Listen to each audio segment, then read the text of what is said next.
నమస్కారం. ప్రేక్షకులందరికీ శుభోదయం. ఈనాటి శుభయోగం శీర్షికన బుధవారం సందర్భంగా ఎలాంటి గణపతిని పూజిస్తే ఎటువంటి సత్ఫలితాలు కలుగుతాయో, రకరకాల సమస్యల నివారణకు గణపతి ఆరాధనలు ఏ విధంగా సహకరిస్తాయో పరిశీలిద్దాం. ఉద్యోగపరంగా ప్రమోషన్లు తొందరగా రావాలన్నా, రాజకీయాల్లో అత్యున్నత స్థాయికి ఎదగాలన్నా, వ్యవసాయ రంగంలో లాభాలు లభించాలన్నా, ఆరోగ్య సమస్యలు తొలగింపజేసుకొని ఆరోగ్యాన్ని సిద్ధింపజేసుకోవాలన్నా, పిత్రార్జిత ఆస్తిపాస్తులు తొందరగా సంక్రమించాలన్నా ఎర్రచందనపు చెక్కతో చేసిన గణపతిని పూజించాలి, లేదా కెంపు మీద చెక్కిన గణపతిని పూజించాలి. అలా చేస్తే ఈ ప్రయోజనాలన్నీ సిద్ధింపజేసుకోవచ్చు. అలాగే తల్లి తరపు ఆస్తిపాస్తులు తొందరగా సంక్రమించాలంటే, సాఫ్ట్వేర్ రంగంలో అత్యున్నత స్థాయికి ఎదగాలంటే, మానసిక అశాంతిని తొలగింపజేసుకొని మానసిక ప్రశాంతత పొందాలంటే, స్థిరమైన నిర్ణయాలు తీసుకోవాలంటే వెండితో చేసిన గణపతిని గృహంలో ఏర్పాటు చేసుకొని ప్రతిరోజు కూడా పూజా కార్యక్రమాలు చేసుకోవాలి. లేదా ముత్యం మీద చెక్కినటువంటి ముత్యపు గణపతిని ఇంట్లో ఉంచుకొని పూజా మందిరంలో ప్రతిరోజు పూజించుకోవాలి. అప్పుల సమస్యలు ఎక్కువగా ఉంటే అప్పుల సమస్యల నుంచి బయటపడటానికి, భూములు, గృహాలు, స్థలాలు, పొలాలు ఇలాంటివి తొందరగా కొనుగోలు చేయటానికి లేదా వాటిని అమ్మటానికి, రియల్ ఎస్టేట్ రంగంలో అత్యున్నత స్థాయికి ఎదగటానికి, అదేవిధంగా సోదరులతో ఉన్నటువంటి విభేదాభిప్రాయాల నుంచి బయటపడటానికి రాగి లోహంతో చేసిన గణపతిని పూజా మందిరంలో ఏర్పాటు చేసుకొని ప్రతిరోజు పూజించాలి. లేదా పగడం మీద చెక్కినటువంటి గణపతిని పూజా మందిరంలో ఉంచి పూజించుకోవాలి. దీనివల్ల అప్పుల సమస్యలు తొలగిపోతాయి, సోదరులతో విభేదాలు తొలగిపోతాయి, రియల్ ఎస్టేట్ రంగంలో అత్యున్నత స్థాయికి ఎదగవచ్చు. గృహయోగం సిద్ధింపజేసుకోవటానికి కూడా రాగి గణపతి పూజ విశేషంగా సహకరిస్తుంది. విద్యార్థులు విద్యారంగంలో విశేషంగా రాణించాలన్నా, పోటీ పరీక్షల్లో అత్యున్నత స్థాయిలో రాణించాలన్నా, అర్హతకు తగిన ఉద్యోగం లభించాలన్నా, వ్యాపార రంగంలో అత్యుత్తమ స్థాయిలో ఎదిగి లాభాలు పొందాలన్నా మరకత గణపతిని, ఆకుపచ్చ లోహంతో తయారు చేయబడిన గణపతిని పూజా మందిరంలో ఏర్పాటు చేసుకొని ప్రతిరోజు పూజించుకోవాలి. అలాగే వివాహపరమైనటువంటి సమస్యలు తొలగింపజేసుకొని సత్వరమే పెళ్ళిళ్ళు నిశ్చయం కావాలన్నా, సాంఘికంగా గౌరవ మర్యాదలు, కీర్తి ప్రతిష్టలు పెంపొందింపజేసుకోవాలన్నా, త్వరగా బంగారాన్ని కొనుక్కునే యోగం లభించాలన్నా హరిద్రా గణపతిని ప్రతిరోజు పూజా మందిరంలో ఏర్పాటు చేసుకొని పూజించుకోవాలి. అదేవిధంగా సినిమా, టీవీ రంగాలలో, సంగీత, నాట్య రంగాలలో అత్యున్నత స్థాయికి ఎదగాలన్నా, కళారంగంలో మంచి పురోభివృద్ధి సాధించాలన్నా, కుటుంబ కలహాలన్నీ తొలగింపజేసుకోవాలన్నా, దాంపత్య జీవితంలో అనుకూలత పెరగాలన్నా స్ఫటిక గణపతిని పూజా మందిరంలో ఏర్పాటు చేసుకొని ప్రతిరోజు పూజించాలి. జ్యోతిష శాస్త్రపరంగా జన్మకుండలిలో, జాతక చక్రములో 6, 8, 12 స్థానాలలో శని ఉన్నప్పుడు, శని మహాదశ నడుస్తున్నా, శని అంతర్దశ నడుస్తున్నా తీవ్రమైన ప్రతికూల పరిస్థితులు ఎదురవుతాయి. అలాగే గోచార పరంగా ఏలినాటి శని, అష్టమ శని, అర్ధాష్టమ శని, సప్తమ శని, కంటక శని, వ్యయ శని ఇలా రకరకాలుగా గోచార శని పీడిస్తున్నప్పుడు కూడా అనేక రకాలైన ఇబ్బందులు ఉంటాయి. గ్రహచార శని దోషాలు, గోచార శని దోషాలు వీటన్నిటి నుంచి బయటపడి శ్రమకు తగిన ప్రతిఫలం, కష్టానికి తగిన ప్రతిఫలం జీవితంలో సాధించాలంటే నల్లరాయితో చేసినటువంటి గణపతిని పూజా మందిరంలో ఏర్పాటు చేసుకొని ప్రతిరోజు ఆ గణపతిని పూజించాలి. అలాగే విదేశీయాన ప్రయత్నాలు విజయవంతం చేసుకోవటానికి, త్వరగా విదేశాలకు వెళ్ళి మంచి పురోభివృద్ధిని సాధించటానికి, స్నేహితులతో కలిసి ముఖ్యమైన కార్యక్రమాలు ప్రారంభించి విజయవంతం చేసుకోవటానికి సైకత గణపతిని పూజా మందిరంలో ఏర్పాటు చేసుకోవాలి. దీన్నే శాండ్ స్టోన్ గణపతి అనే పేరుతో పిలుస్తారు. ఈ సైకత గణపతిని ఏర్పాటు చేసుకొని ప్రతిరోజు పూజిస్తే విదేశీయాన ప్రయత్నాలు విజయవంతం చేసుకోవచ్చు. ఆకస్మికంగా, అనుకోకుండా, హఠాత్తుగా వచ్చే సమస్యల నుంచి త్వరగా బయటపడాలన్నా, తల్లిదండ్రులకు ఉన్నటువంటి దీర్ఘకాలిక అనారోగ్య సమస్యలు తొలగింపజేసుకుని తల్లిదండ్రులకి ఆరోగ్య ప్రాప్తిని సిద్ధింపజేసుకోవాలన్నా శ్వేతార్క గణపతి, తెల్ల జిల్లేడు వేరు మీద చెక్కిన గణపతిని పూజా మందిరంలో ఏర్పాటు చేసుకొని ప్రతిరోజు పూజించుకోవాలి. ఇలా అనేక సమస్యల నివారణకు రకరకాల గణపతి ఆరాధనలు విశేషంగా సహకరిస్తాయి. సమస్యను బట్టి ప్రత్యేకమైన గణపతి విగ్రహాన్ని పూజా మందిరంలో ఏర్పాటు చేసుకొని పూజించుకున్నట్లయితే సమస్త శుభాలను సిద్ధింపజేసుకోవచ్చు. ఏ గృహంలోనైనా పూజా మందిరంలో 2 గణపతి విగ్రహాల వరకు ఉండవచ్చు. 1 లేదా 2 గణపతి విగ్రహాలు ఉండవచ్చు. కానీ 3 వినాయక విగ్రహాలు మాత్రం పూజా మందిరంలో ఉండకూడదని సంప్రదాయ గ్రంథాలు తెలియజేస్తున్నాయి. కాబట్టి సమస్యను బట్టి గణపతి విగ్రహాన్ని పూజా మందిరంలో ఏర్పాటు చేసుకొని సమస్త శుభాలను సిద్ధింపజేసుకోండి. రేపటి శుభయోగం శీర్షికన దశపాపహర దశమి సందర్భంగా ఎలాంటి విధి విధానాలు పాటించాలో, తద్వారా ఎలాంటి ప్రయోజనాలు సిద్ధింపజేసుకోవచ్చో, దశపాపహర దశమికి ఉన్నటువంటి ప్రాధాన్యత ఏంటో పరిశీలిద్దాం. నమస్కారం.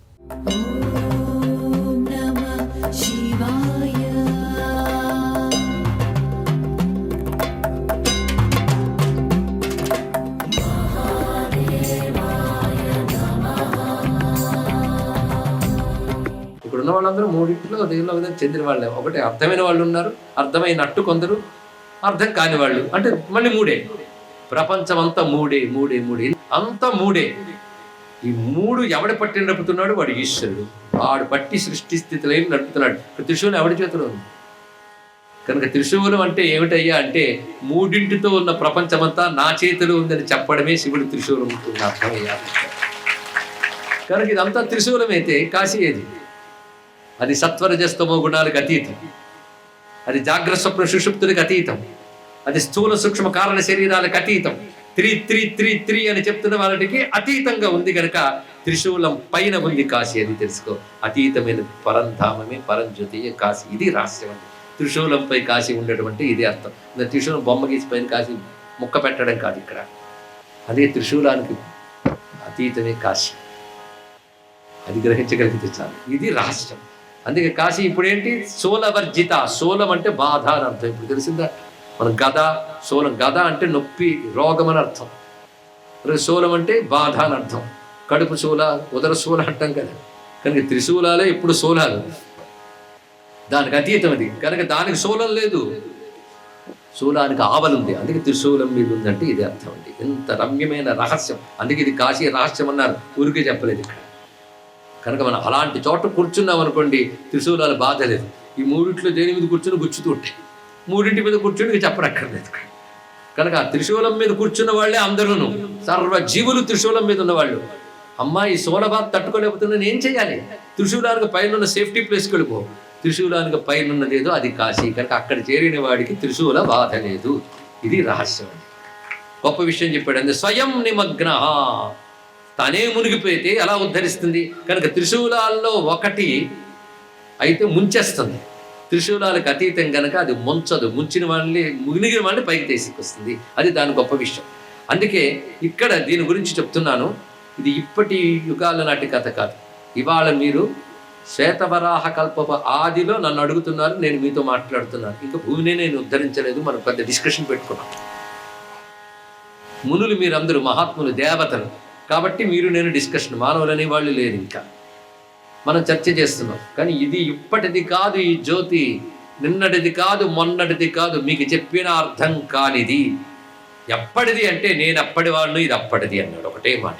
పరమాత్మ ఎప్పటివాడు, ఇది అంతే. కనుక దీనికి కాల నిర్ణయము లేదు. కాశీకి కాల నిర్ణయము లేదు. మరొక రహస్యం ఇక్కడ. కానీ ఇది కాలం చెప్పలో. ఒకటి ఒకప్పుడు అంటే ఇది వరకు సృష్టిలో ఎప్పుడో వన్స్ అపాన్ అ టైం, అంతే. ఆ టైం ఏదనేది మళ్ళీ నేను మీకు చెప్పను. ఇది మీరు దీని గురించి అడిగారు కానీ టైం గురించి మీకు అనవసరం. కానీ ఒకానొకప్పుడు ఒకానొక సృష్టిలో, ఇప్పటి సృష్టిలో అదే ఎప్పుడో కల్పాల క్రితం ఒకానొక సృష్టిలో కొంతమంది నా దగ్గరికి వచ్చారు. వచ్చి నమస్కారం చేస్తూ కొన్ని ప్రశ్నలు వేశారు. వాళ్ళంతా ఎవరు అంటే ఋషులు వచ్చి అడుగుతున్నారు. సాధన చేసి తరించాలని తప్పించిపోయి భగవంతుడిని సాక్షాత్కరించుకున్న వాళ్ళెవరు వాళ్ళు అడుగుతున్నారు వచ్చి. అంటే వాళ్ళ ప్రశ్న ఏదో గొప్ప ప్రశ్న ఉంటుంది కదా. అందుకు వాళ్ళ ప్రశ్న ఏమిటంటే సాధనాన్ని ప్రకుర్వంతి మోక్షార్థం తప ఆదిభి. మోక్షార్థులై అంటే మోక్షము కావాలని ముముక్షులు అన్నాం కదా. మోక్షము కావాలని తప ఆదిభి, తపస్సులు మొదలైన వాటితో అన్నారు. తపస్సులు మొదలైనవి అంటే ఆధ్యాత్మిక సాధనలు ఒకటో రెండో కాదు, బోల్డ్ ఉన్నాయి. వేదములు అన్ని చెప్పాయి. అలాంటివి ఎన్నో చేస్తున్న వాళ్ళే దేనికోసం చేస్తున్నారు అంటే మరింత ఆస్తి వచ్చుటకు, మనవడికి కూడా పెళ్ళగొట్టుకు కాదు, మోక్షము లభించుటకు, మోక్షం పొందుటకు చేస్తున్నారు. జీవన పరమార్థం ఎన్ని జన్మలు గడిచినా పొందని మోక్షం పొందడం కోసమని శాస్త్రం చెప్పిన సర్వసాధనలు చేసిన వాళ్ళంటే వాళ్ళు ఎంత సీరియస్ సీకర్స్ అండి. అలాంటి సాధకులు వాళ్ళందరూ సాధన చేసి చేసి అప్పుడు బాధపడుతూ ఒక ప్రశ్న వేసుకున్నారు. ఎందుకంటే తథాపి మనం ఎన్ని సాధనలు చేస్తున్నా, ఇది ఎంత ప్రాక్టికల్గా ఉందో చూడండి ప్రశ్న. ఎన్నో సాధనలు చేస్తున్నాం, కానీ ఇంద్రియ వైషమ్యములు విఘ్నములుగా ఉంటున్నాయి వీటికి. ఇది తెలుసుకోవాల్సింది. జపాలు చేసినా, యోగాలు చేసినా, సాధనలు చేసినా, విచారణలు చేసినా, ఎన్ని చేసినా ఇంద్రియ వైషమ్యం బాధిస్తుంది. ఇంద్రియ వైషమ్యం అంటే ఒకేలా ఉండకపోవడం వైషమ్యం. ఇంద్రియాలు ప్రశాంతంగా ఉంచాలి అనుకుంటాం, ఉన్నాయి అనుకుంటాం, కానీ ఉండవు. ఇప్పుడున్నట్టు తర్వాత ఉండవు. అదే వైషమ్యం అంటే అర్థం. ఇక్కడ నేను శాంతంగా ఉన్నానండి ప్రస్తుతానికి, అంతే. ప్రస్తుతానికి కింద అండర్లైన్ చేసుకోవాలి. తర్వాత మళ్ళీ సందేహాస్పదమే. కనుక క్షణక్షణానికి మారిపోతాయి ఇంద్రియాలు. ఇది ఇంద్రియ వైషమ్యం అంటే క్షణానుకోలా మారిపోతాయి. కనుక తపస్సు మొదలైన సాధనలు చేస్తున్న క్షణానికి ఒకలాగా మారిపోతూ ఉంటే విఘ్నములు ఏర్పడుతుంటాయి కదా. మరి ఎప్పటికి మోక్షాన్ని పొందుతాం? ఎందుకంటే ఇంత సాధన చేస్తూ ఎన్ని ఏళ్ళు సాధన చేశారు కనుక ఆయుష్ వృద్ధి చెందుతుంది. వృద్ధి చెందిన సాధన చేస్తాం, అయినా మోక్షం రావట్లేదు, విఘ్నాలు ఏర్పడుతున్నాయి. ఆగత్య సర్వ విజ్ఞప్తి కథం ముచ్చామహే విభో. వాళ్ళు ఇంకా మరొక దారి లేక నారాయణ నీవే గతి అన్నారు. ఎందుకంటే మన సాధనలతో భగవంతుడిని సంపాదించుకుంటాం అనడం అహంకారం. తెలుసుకోండి, ఈశ్వరుని శరణు వేయడం ఒక్కటే దిక్కు. అందుకే శరణు వేడారు ఎవరిని? నారాయణ్ణి శరణు వేడారు. స్వస్తి.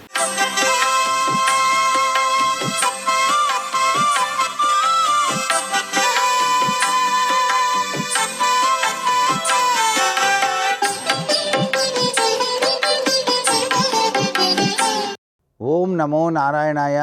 ఓం నమఃశివాయ. శ్రీమాత్రే నమః. ఈరోజు బుధవారం.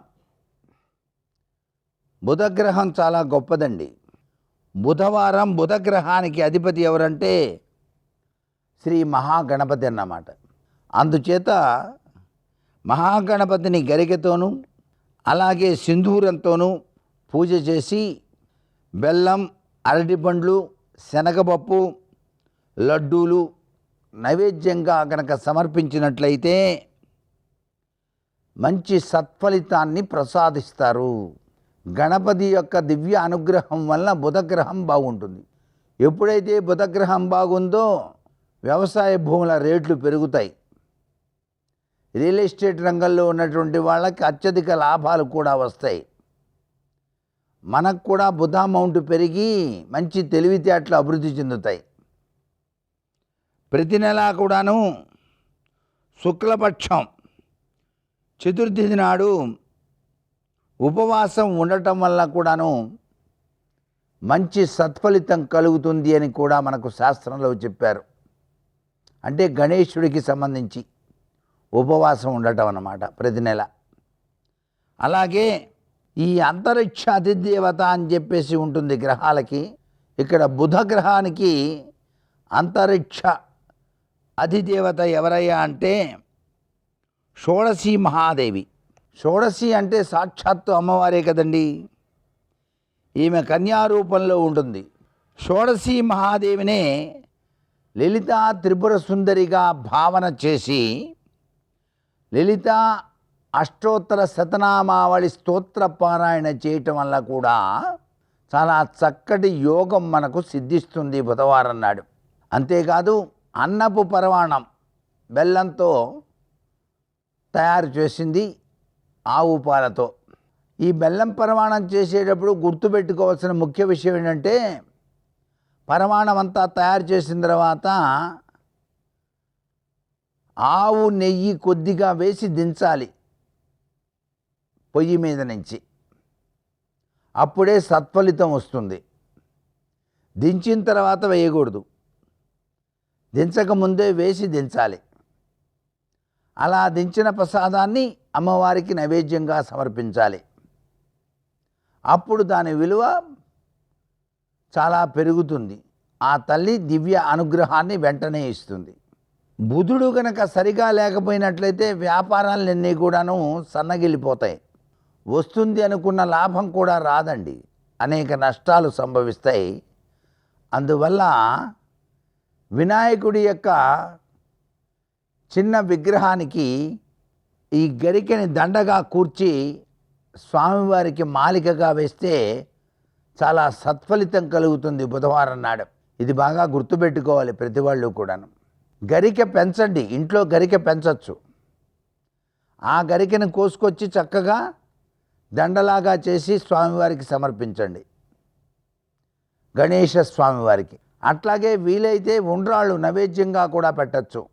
బుధవారం నాడు 21 ఉండ్రాళ్ళు అంటే ఆయనకి చాలా ప్రీతి. 21 సంఖ్య అంటే చాలా ఇష్టం గణపతికి. అది గురుతత్వానికి నిదర్శనం. సర్వే జనా సుఖినో భవంతు.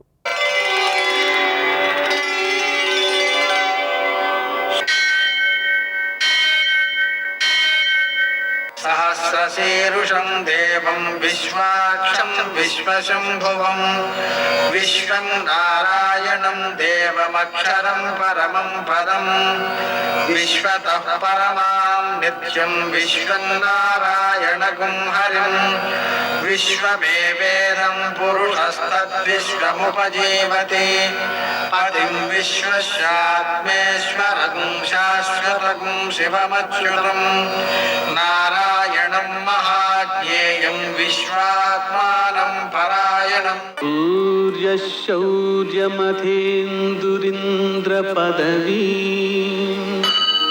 सन्मङ्गलं मङ्गलम्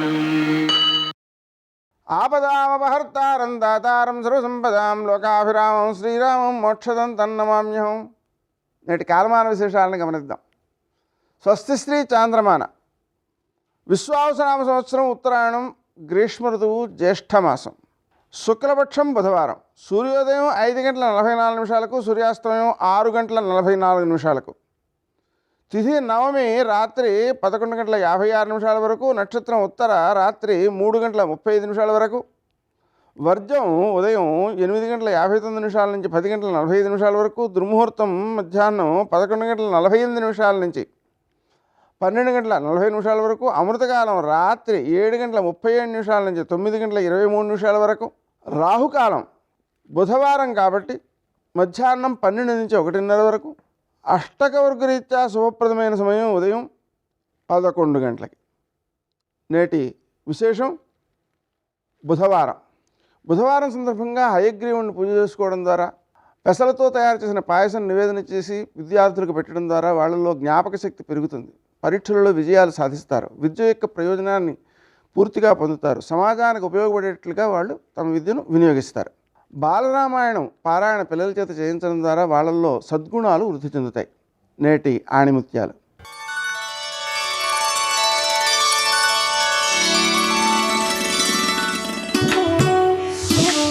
చదువు ద్వారా సంస్కారం, అనుభవం ద్వారా గుణపాఠం నేర్చుకున్నవారు జీవితంలో ఎప్పుడూ ఓడిపోరు.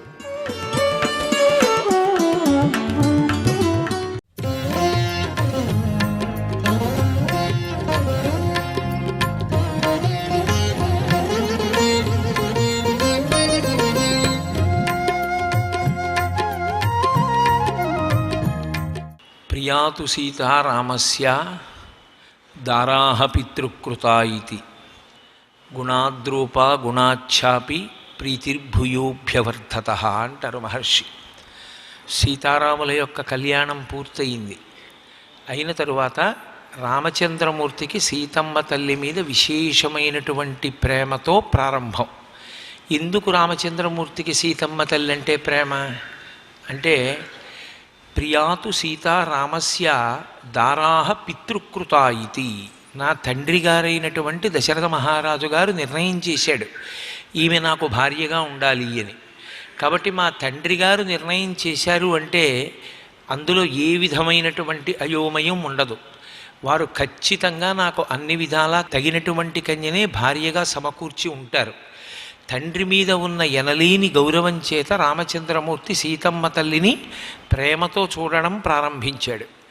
అలా ప్రారంభించినటువంటి జీవనం గుణాద్రూప గుణాచ్ఛాపి ప్రీతిర్భూయోభ్యవర్ధత.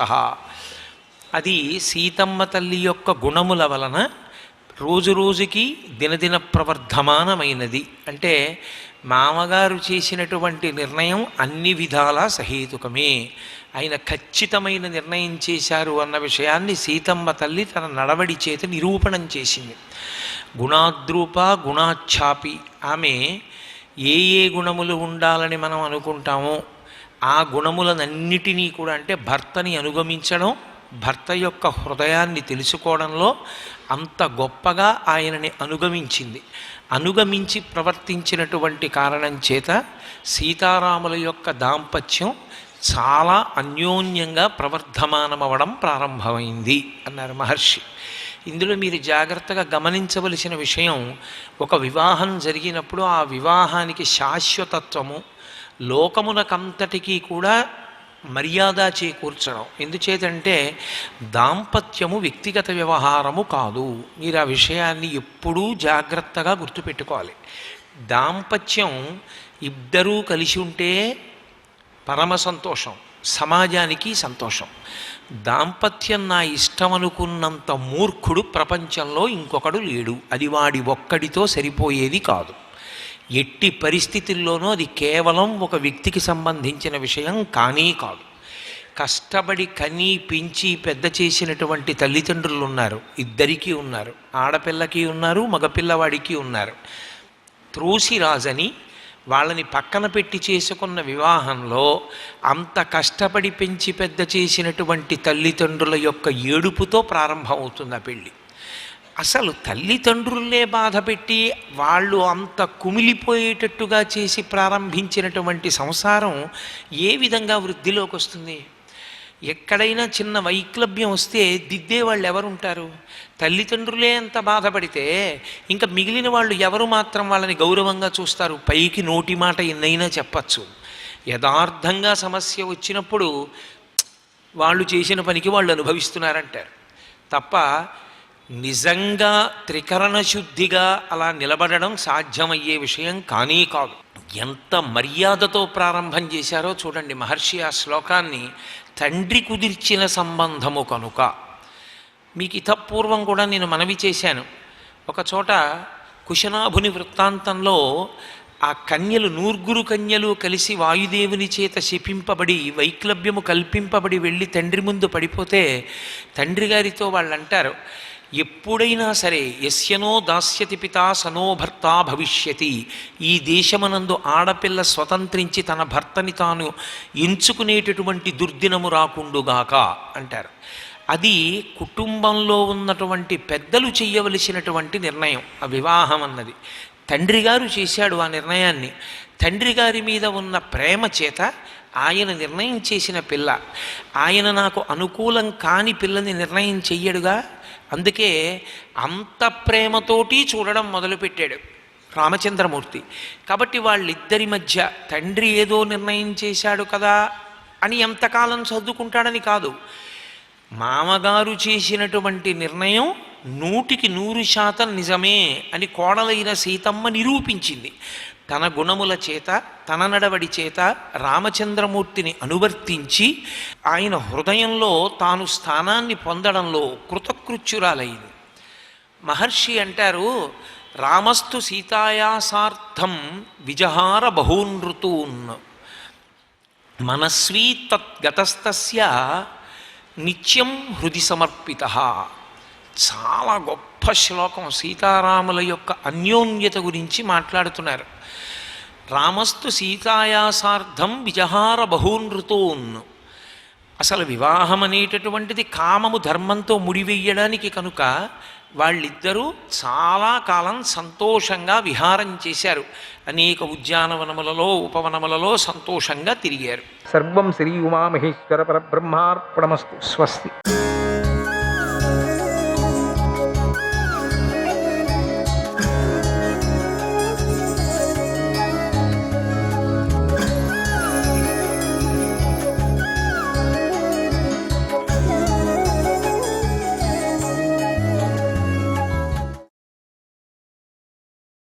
దేవేంద్రుడే భూలోకంలో వెలిగిపోతున్నాడు, దేవేంద్రుడిలాగా వెలిగిపోతున్నాడు. కానీ స్వర్గలోకంలో సింహాసనంలో నిజమైన దేవేంద్రుడే వెలిగిపోయాడు. కొంతకాలానికి రజి మహారాజు స్వర్గస్థుడయ్యాడు.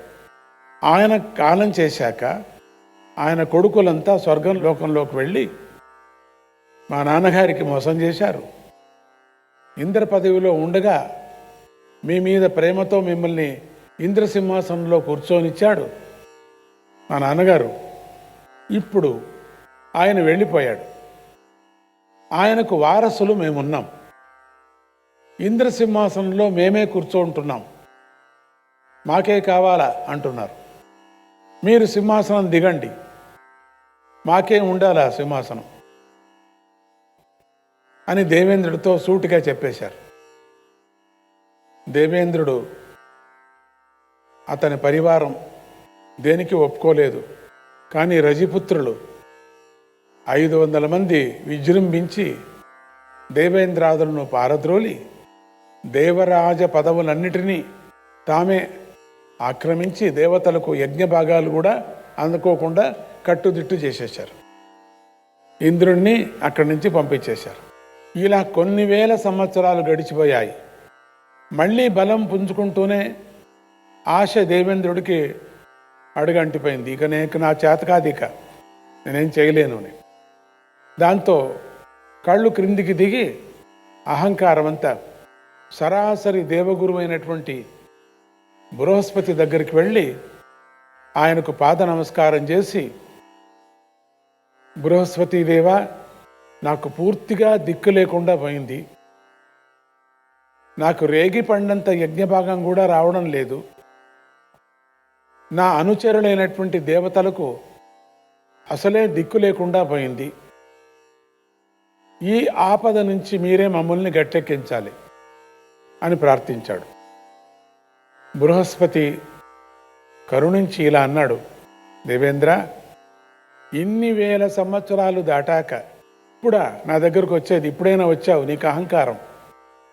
పూర్వం ఎప్పుడైనా నువ్వు కోరింది నేను కాదన్నానా?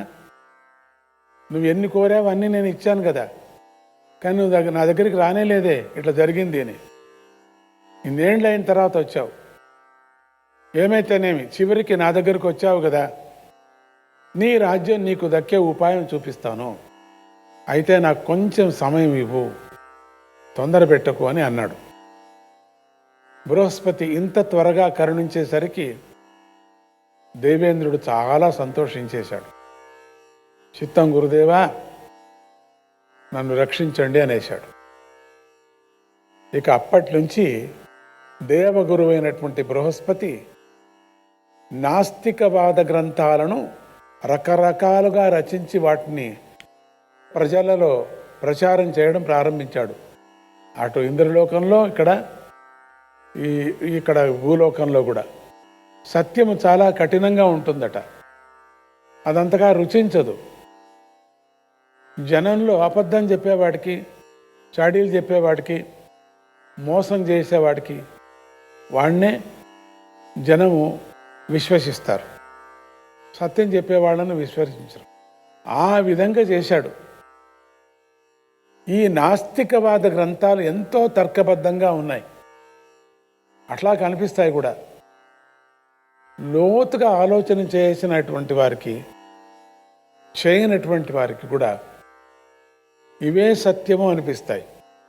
లోతుగా యోచన చేస్తే తెలుస్తుంది, చేయరు కదా. అల్పబుద్ధులైనటువంటి వాళ్ళు వీటి ప్రభావానికి త్వరగా కింద పడిపోతూ ఉంటారు. మోసానికి చాలా ఇష్టపడతారు. పక్కలో మోసం జరుగుతున్నప్పటికి కూడా వీళ్ళు ఇంకా మోసపోతూ ఉంటారు. బృహస్పతి యొక్క వాగాడంబర ప్రభావం వల్ల ఈ నాస్తిక వాదాలన్నీ కూడా రజిపుత్రుల రాజ్యంలో త్వరలోనే విస్తరించాయి. కింద పైన అన్ని చోట్ల విస్తరించాయి. దానితో ఆ రాజ్య ప్రజలంతా ఏం చేశారు? ధర్మశాస్త్రాలను ద్వేషించి యజ్ఞయాగాదులను చేయడం మానేశారు. దేవుడు లేదు, ఏమీ లేదు, యజ్ఞయాగాదులు లేవు, ఏమీ లేవు అని ఒప్పుకున్నారు. ఆ వాదానికి అందరూ ఒప్పుకున్నారు. విచిత్రం ఏమిటంటే రజిపుత్రులు కూడా ఈ నాస్తిక వాదాలకు బానిసలై తాము చేయవలసినటువంటి పుణ్యకర్మలు కూడా చేయడం మానేశారు. దానివల్ల రజిపుత్రులకు యజ్ఞయాగాదులు అందక దుర్బలులైపోయారు. అలాంటి సమయం చూసుకొని బృహస్పతి సూచన మేరకు దేవేంద్రుడు స్వర్గరాజ్యంలోని రజిపుత్రుల మీదకు దాడి చేసి వారిని సంపూర్ణంగా సంహరించి దేవరాజ్యాన్ని మళ్ళీ హస్తగతం చేసుకున్నాడు. ఇది తన గురువు చెప్పినటువంటి ఒక ఉపాయం. దీన్ని యయిదం చావనం స్థానాత్ ప్రతిష్టాంచ శతక్రతో శృణయాద్ధారయే ద్వాపి శృణయాద్ధారయే ద్వాపి నాస దౌర్యాత్య నాస దౌరాత్మ్య మాప్నుయాత్. ఈ విధంగా దేవేంద్రుడి యొక్క రాజ్యభ్రంశాన్ని, రాజ్య పునఃప్రాప్తిని విని భావన చేసినవాడు దుష్ట భావనలకు లొంగిపోడు. ఇది ఆయుర్మహారాజు గారి పుత్రులలో 4వ వాడైనటువంటి రజి చరిత్ర. ఇక ఇతని తమ్ముని వంశాన్ని గురించి తెలుసుకుందాం. ఆయుర్మహారాజు గారి చివరి పుత్రుడు అనగా 5వ పుత్రుడు అనేనసుడు. ఈతని వంశంలో చెప్పవలసినటువంటి విశేషాలు ఎక్కువ లేవు. అయితే ఈతని వంశం మాత్రం ఇప్పటికీ 12 తరాలుగా అవిచ్ఛిన్నంగా వస్తుంది. ఇప్పుడు క్షత్రధర్మ అనేటువంటి ఆ వంశంలో ఉన్నాడు. క్షత్రవృద్ధ వంశం అంటే ధన్వంతరి చరిత్రను కొంచెం మనం తెలుసుకుందాం. ఇక ఆయువు పుత్రుల్లో 2వ వాడైనటువంటి క్షత్రవృద్ధుడు లేక వృద్ధ శర్మ అనేవాడి వంశాన్ని గురించి చెప్పుకుందాం. వృద్ధ శర్మ అంటే వృద్ధుడు కాదు, ఇతని కొడుకు సునహోత్రుడు. ఇది బాగుంది, సునహోత్రుడు. సునహోత్రుడికి 3 కొడుకులు. వారే కాశుడు, శలుడు, గృత్సమదుడు అనేవారు. వారిలో గృత్సమదుడి వంశం చిన్నది. గృత్సమదుడి పుత్రుడు శునకుడు, ఇతని పుత్రుడు శౌనకుడు. ఈ శౌనకుడి వంశంలో బ్రాహ్మణులు, క్షత్రియులు, వైశ్యులు, శూద్రులు కూడా ఉన్నారు. అన్ని వర్గాల వాళ్ళు కూడా ఉన్నారు దీంట్లో. గృత్సమదుడి సోదరుడైనటువంటి శలుని వంశం కూడా చిన్నదే. శలుని కొడుకు అరిష్టశేణుడు, అతని కొడుకు కాశకుడు. ఇక క్షత్రవృద్ధ వంశంలో శునహోత్రుడి పెద్ద కొడుకైనటువంటి కాశుడి వంశంలో కొంతమంది విశిష్ట వ్యక్తులు జన్మించారు. కాశుడి పుత్రుడు దీర్ఘతపనుడు, ఇతని పుత్రుడు ధన్వుడు, ధన్వుడి పుత్రుడు ధన్వంతరి. ఈ ధన్వంతరి విష్ణు అంశ సంభూతుడు. పూర్వం సముద్రమథన సమయంలో అవతరించిన ధన్వంతరి దేవుడే మళ్ళీ ధన్వుడు పుత్రుడైనటువంటి ధన్వంతరిగా జన్మించాడు. పూర్వము దేవదానవులందరూ కలిసి సముద్రమథనం చేస్తున్నప్పుడు ధన్వంతరి దేవుడు అమృతం పుట్టే ముందు సముద్రం నుంచి ఉద్భవించాడు. అలా ఉద్భవించినటువంటి ధన్వంతరి దేవుడు ఆరోగ్యాన్ని సాధించి పెట్టి దివ్య ఔషధాల గురించి మనస్సులో ఆలోచన చేస్తూ శ్రీహరి నామాలను జపిస్తూ శ్రీ మహావిష్ణు వంక ఏకాగ్రంగా చూస్తూ నిలబడిపోయాడు. అప్పుడు శ్రీ మహావిష్ణువు ధన్వంతరి వంక చూసి, నువ్వు ఆప్లో నుంచి అంటే జలంలో నుంచి జన్మించావు కనుక నీ పేరు అబ్జుడు అన్నారు. అది విని అబ్జుడు శ్రీహరికి నమస్కరించి, దేవా నేను నీ పుత్రుడును అన్నాడు. శ్రీహరి సంతోషంగా తల ఊపాడు. అప్పుడు ధన్వంతరి దేవుడు, దేవా నాకు ఈ లోకంలో తగిన స్థానాన్ని ఏర్పాటు చెయ్యి, యజ్ఞాలలో యజ్ఞభాగం కలిగేటట్టు ఏర్పాటు చెయ్యి అని ప్రార్థించాడు. అది విని శ్రీహరి మందహాసం చేసి ఇలా అన్నాడు, దేవపుత్ర నీ కోరిక తీరుతుంది, కానీ దానికి కొంత సమయం ఉంది. యజ్ఞాలలో ఎవరి భాగాలు ఇవ్వాలి, ఎవరెవరికి భాగాలు ఇవ్వాలి అనే విషయంలో దేవతలు దేవర్షులు కలిసి చర్చించి నిర్ణయాలు చేసేశారు. ఆ భాగాల్లో నీవు లేవు. అందుకని నిన్ను దేవపుత్రుడు అన్నాను కానీ దేవుడు అనలేను. ఇకపై 2వ ద్వాపర యుగంలో నీకు ధన్వంతరి అనే పేరుతోనే మరో జన్మ ఉంది. అప్పుడు నీకు తల్లి కడుపులో ఉండగానే అణిమాది సిద్ధులు లభిస్తాయి. అప్పుడు నువ్వు ఆయుర్వేద శాస్త్రాన్ని 8 భాగాలుగా చేసి బాగా ప్రచారం చేస్తావు. అప్పుడు భూలోకంలోని బ్రాహ్మణోత్తములు యజ్ఞాలలో నీకోసం హవిర్భాగాలు సమర్పిస్తారు.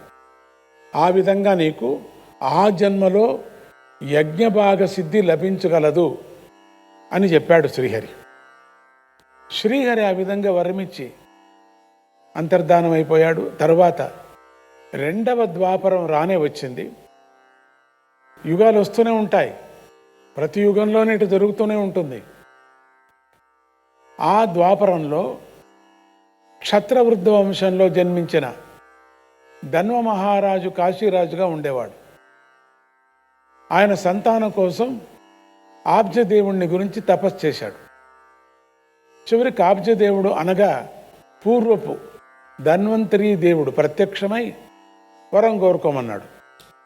ధన్వరాజు నువ్వే నాకు పుత్రుడుగా జన్మించాలి అని కోరాడు.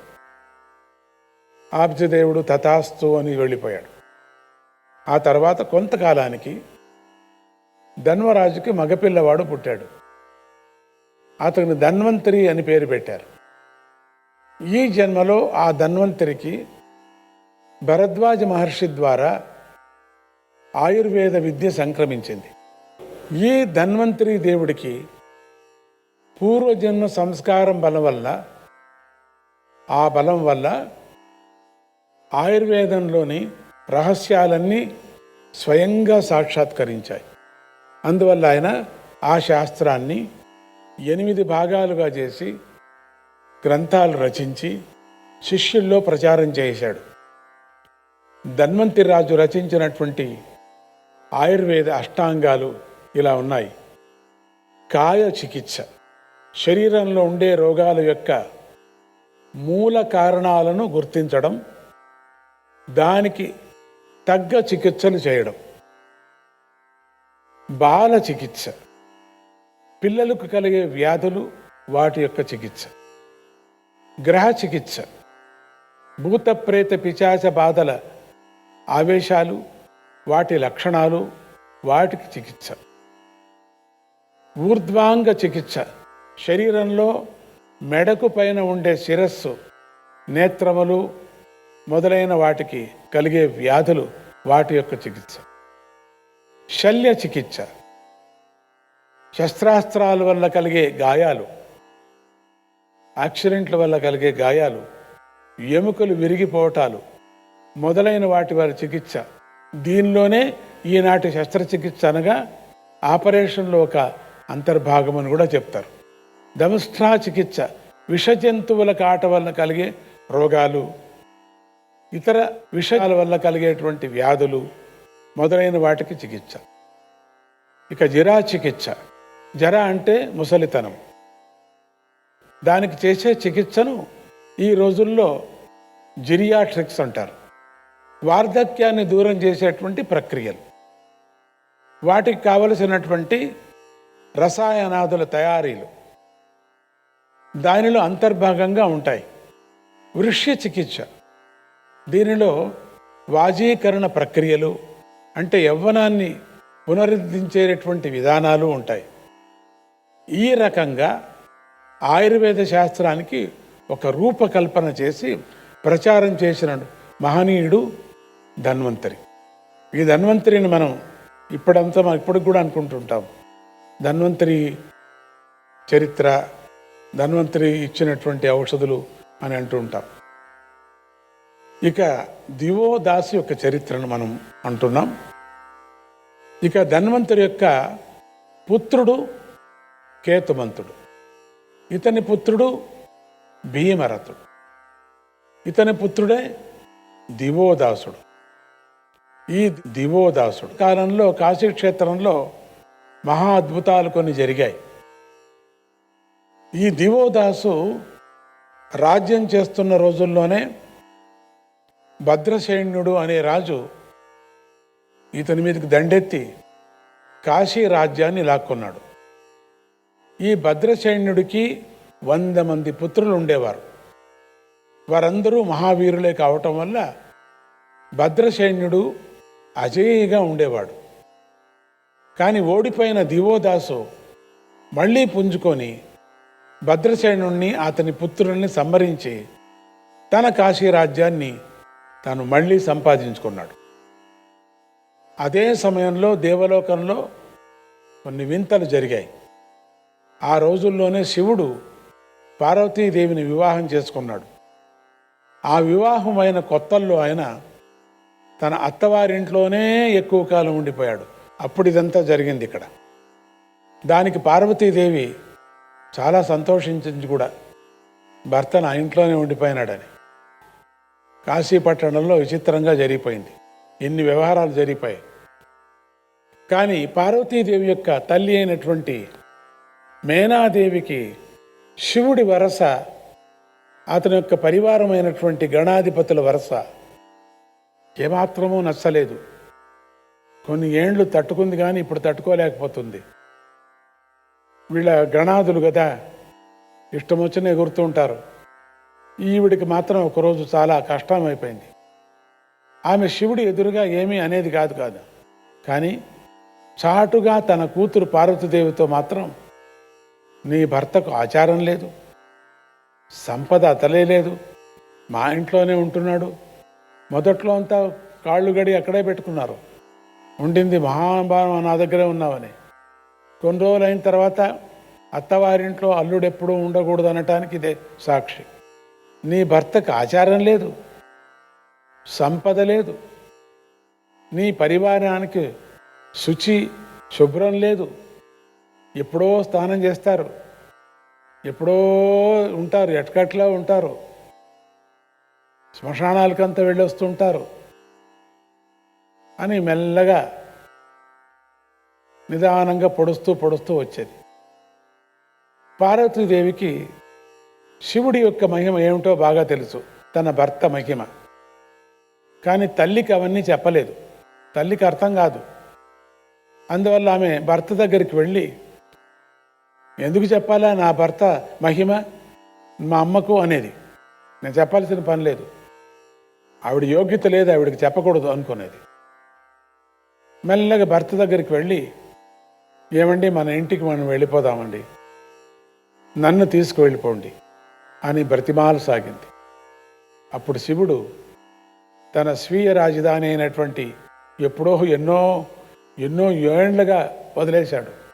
అప్పుడు అనుకున్నాడు, యుగ మార్పిడి కూడా జరగచ్చేమో తెలీదు, నా కాశీ పట్టణం ఎట్లా ఉందా అని దివ్య దృష్టితో పరిశీలించి చూశాడు. నారాయణ నారాయణ హరే కృష్ణ.